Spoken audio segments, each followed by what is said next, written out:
اللہ کا عرش ہے۔ پھر انہوں نے پوچھا کہ ابا جان کیا عرش سے بھی کوئی بڑی چیز ہے؟ تو اس کے والد محترم کا سر ندامت سے جھک گیا اور اپنے پوری زندگی کے گناہ یاد آ گئے ہیں، اور انہوں نے ندامت و شرمندگی کے ساتھ اپنے سر کو جھکا کر بڑے غمگین لہجے میں کہا کہ ہاں بیٹا، عرش سے بھی بڑا تیرے والد کے گناہ ہیں۔ اس لفظ کے اندر اتنی سچائی تھی، اتنی گہرائی سے انہوں نے کہا تھا کہ اللہ رب العزت کے جملہ اتنا پسند آیا کہ اللہ رب العزت نے اس کے تمام گناہوں کو نیکیوں سے بدل دیا۔ میرے عزیز دوستو، اللہ رب العزت بڑا کریم ہے، بغیر استحقاق کے بہت زیادہ عطا کرنے والا ہے، بن مانگے بہت زیادہ دینے والا ہے۔ اللہ رب العزت مستجاب الدعوات ہے۔ جب ہم اللہ رب العزت سے مانگتے ہیں، کوئی بھی چیز مانگے، تو اللہ رب العزت اپنے دربار سے کبھی کسی مومن کو خالی ہاتھ نہیں لوٹاتا۔ بس ہمیں ضرورت ہے اس بات کی کہ ہم اللہ رب العزت سے طلب کریں۔ ہمیں ہر حال میں چاہیے کہ ہم اللہ رب العزت سے ہر وقت معافی طلب کرتے رہیں۔ یہ زمانہ ایسا زمانہ ہے جس میں کوئی بھی آدمی گناہوں سے بچنا انسانوں کے لیے بہت مشکل ہو چکا ہے۔ آج ہر انسان کے ہاتھ میں سیل فون ہے، موبائل ہے۔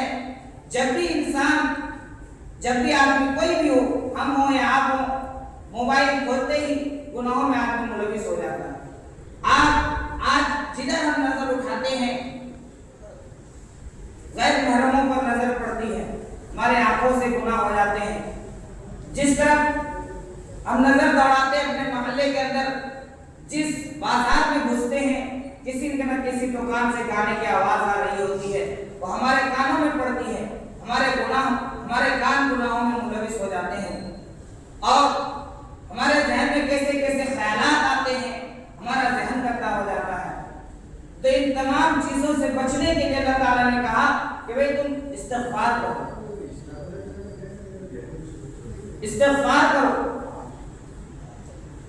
اور اپنے گناہوں پر توبہ کرو۔ جب انسان اپنے گناہوں پر استغفار کرتا ہے تو پھر اللہ تعالیٰ اس کے گناہوں کو معاف فرما دیتے ہیں۔ اللہ تعالیٰ کی رحمت دیکھیے اور اپنے بندوں پر کرم دیکھیے کہ جب انسان کوئی نیک کام کرنے کا ارادہ کرتا ہے تو اللہ تعالیٰ نیک عمل کیا نہیں ہے، نیک عمل کرنے سے پہلے ابھی ارادہ کیا ہے، اللہ تعالیٰ اس کو اس نیک کام کرنے کا ثواب اس کے نامہ اعمال میں لکھ دیتے ہیں۔ اور اگر وہ نیک عمل کر لیا تو پھر اللہ تعالیٰ 10 گنا زیادہ بڑھا کر اس کے نامہ اعمال میں لکھ دیتے ہیں۔ اور جب کوئی بندہ کسی گناہ کا ارادہ کرے تو اللہ تعالیٰ اس کے نامہ اعمال میں کچھ بھی نہیں لکھتے۔ پھر جب وہ اس گناہ کو کر بیٹھتا ہے تو 6 پہر تک اس کے گناہ کو نہیں لکھا جاتا۔ 6 پہر یعنی تقریباً 16 گھنٹے، 24 گھنٹے کے اندر 8 پہر ہوتے ہیں۔ 6 پہر تک ان کو گناہگار کو کسی گناہ کے کرنے پر مہلت دیا جاتا ہے۔ ہو سکتا ہے کہ میرا بندہ جو ہے اب اس کو احساس ہو جائے اپنے گناہوں کا، اب احساس ہو جائے۔ جب 6 پہر گزر جاتا ہے تقریباً 16 گھنٹے، پھر اس کے نامہ اعمال میں اس کے اس گناہ کو لکھ دیا جاتا ہے۔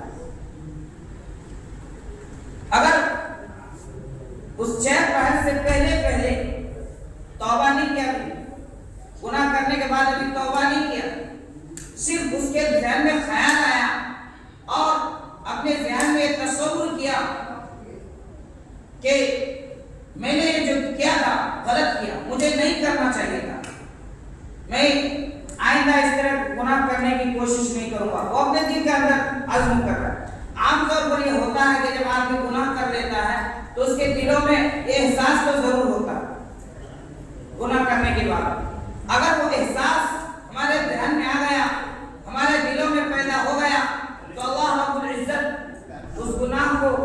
हमारे नामा अमाल में नहीं लिखे।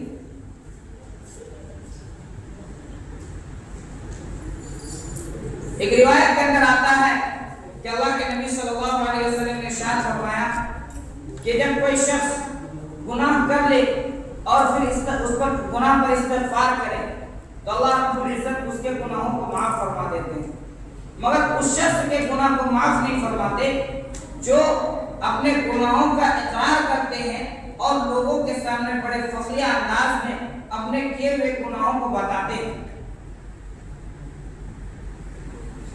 आपने गुनाह किया वो आप जानते हैं और अल्लाह जानता है, ये जो साथी वहां पर मौजूद है वो जानते हैं। मसलन आपने झूठ बोलकर किसी को ठग लिया, झूठ बोलकर किसी से आपने रिश्वत ले लिया, गलत किया, गलत तो हो गया। अब उसको इस बात का एहसास होना चाहिए, लेकिन वो ये समझता है कि ये मेरा कमाल है, मेरा ये हुनर है, और फिर लोगों के सामने बयान करता है फला आदमी को मैं ठग लिया, उसको पता भी नहीं चला, फला आदमी को मैंने बेवकूफ बना दिया। तो अल्लाह ताला ने तुम्हारे ऊपर पर्दा डाल रखा, तुम अपने गुनाहों को लोगों के सामने उजागर कर रहे हो। ये अल्लाह रब्बुल इज़्ज़त को बड़ा नापसंद है। फिर अल्लाह ताला उसके उस गुनाह को माफ नहीं करते जब तक कि वो सिद्क़ के दिल के साथ अल्लाह के सामने तौबा न करे। मेरे अजीज दोस्तों, तो मैं आपसे कह रहा था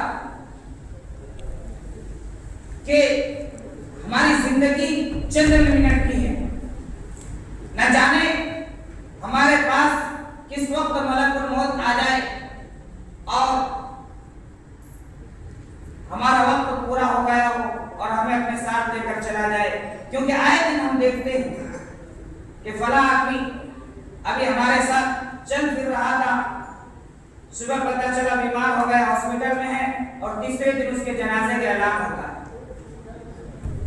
एक आदमी हमारे साथ खेल कूद रहा है, सब कुछ कर रहा है, सुबह शाम में हमारे साथ खाना खाया और सुबह उसके जनाजे का ऐलान हो रहा नहीं हो रहा, और न जाने आने वाला कल हमारे साथ क्या हादसा हो। अभी हमारे पास अल्लाह की दी हुई नेमतें बहुत है, अल्लाह रब्बुल इज़्ज़त ने हमें सेहतमंद रखा है। हमें चाहिए कि हम अपने गुनाहों पर तौबा करें। तौबा और इस्तिग़फ़ार में क्या फर्क है? इस्तिग़फ़ार कहते हैं कि अपने गुनाहों पर नादिम और शर्मिंदा हो जाना, अपने गुनाहों पर तौबा और शर्मिंदा, अपने गुनाहों पर शर्मिंदा हो जाने को इस्तिग़फ़ार कहते हैं। अल्लाह ताला उसके गुनाहों को माफ फरमा देते हैं। लेकिन अगर किसी आदमी से गुनाह कबीरा हो गया या वो गुनाह वो मुसलसल कर रहा है, बहुत दिनों से कर रहा है, तो वो तौबा करे। और तौबा कहते किसे हैं कि आदमी सिद्क़ दिल के साथ, अज़्म मुसम्मम के साथ अपने दिल के अंदर ये आद करे कि ये जो मैंने काम कर लिया है आइंदा कभी नहीं करूंगा, चाहे जो कुछ हो जाए, आइंदा कभी नहीं करूंगा। ये दिल के अंदर पूरा अज़्म मुसम्मम के साथ दिल में पक्का आद करे अपने आप से, और अल्लाह के सामने निदामत के जो आंसू बहाए, अल्लाह ताला उसके गुनाहों को माफ कर देगा। फिर अगर दूसरे दिन वही गुनाह उससे सरजद हो जाता है, फिर अल्लाह ताला से तौबा करे। बाद मतलब शैतान हमारे दिलों में वसवसा डालता है कि भाई तुमने तो परसों वादा किया था अल्लाह से, फिर तुमसे गुनाह हो गया और फिर कल तुमको करना है ये गुनाह, फिर अभी तुम तौबा क्यों कर रहे हो? तो शैतान के बहकावे में, शैतान के वसवसे में हमें नहीं आना, हमें तौबा करना है। क्या पता हम कल गुनाह ना करें, कल से पहले हमारी मौत आ जाए। तो हमें हमारे अकाबरीन का एक मशगला था कि हर रोज शाम में सोने से पहले थोड़ी देर मुराक़बा क्या करते थे। इशा की नमाज के बाद, खा पी लेने के बाद 2 रकात पढ़े और अपने सर को झुकाकर अपने ज़हन में एक तसव्वुर करें कि आज मैंने किन किन को तकलीफ पहुंचाया, किन किन को मेरी बातों से तकलीफ पहुंची, और कितने अच्छे काम किए, कितने खैर के काम किए। अगर अच्छे काम किए तो अल्लाह का शुक्र अदा करें, और अगर हमसे बुरे काम सरजद हो गए हैं तो अल्लाह के सामने तौबा करें और अल्लाह से माफी मांगें। हर रोज का ये अपना मशगला बना लें। जब हर रोज हम तौबा कर लेंगे, हर रोज हम अल्लाह ताला से इस्तिग़फ़ार कर लेंगे, तो कल जब हमारी मौत आएगी तो हमारे नामे आमाल में कोई गुनाह नहीं रहेगा क्या? नहीं रहेगा, क्योंकि हमने कभी रात में अल्लाह से तौबा किया। तो तौबा हर हाल में करें, चाहे आप कितने ही गुनाह करते रहें, जिस तरह गुनाह करते जाए उस तरह से तौबा भी करते जाए। अल्लाह ताला हमारे हर तौबा को कबूल करे। और तौबा करने को बिल्कुल अपना शिआर बना ले, अपने जिंदगी का हिस्सा बना ले। हर वक्त चलते फिरते उठते बैठते सुभान अल्लाह अल्हम्दुलिल्लाह अस्तगफिरुल्लाह, कोई बड़ा बात नहीं। आदमी कह सकते हैं कोई भी काम करे हाथ से करेगा, ज़बान तो खाली है। आदमी सोच भी रहा है तो ज़बान से अल्हम्दुलिल्लाह अस्तगफिरुल्लाह सुभान अल्लाह कह सकता है, कोई मुश्किल बात नहीं। लेकिन अगर आदमी चाहे तो दुआ करें अल्लाह रब्बुल इज्जत हम सबको कहने सुनने से ज्यादा अमल की तौफीक अता फरमाए और हर हाल में इस्तिग़फ़ार करने की तौफीक अता फरमाए। आमीन सुम्मा आमीन। व आखिर दावाना अल्हम्दुलिल्लाह रब्बिल आलमीन।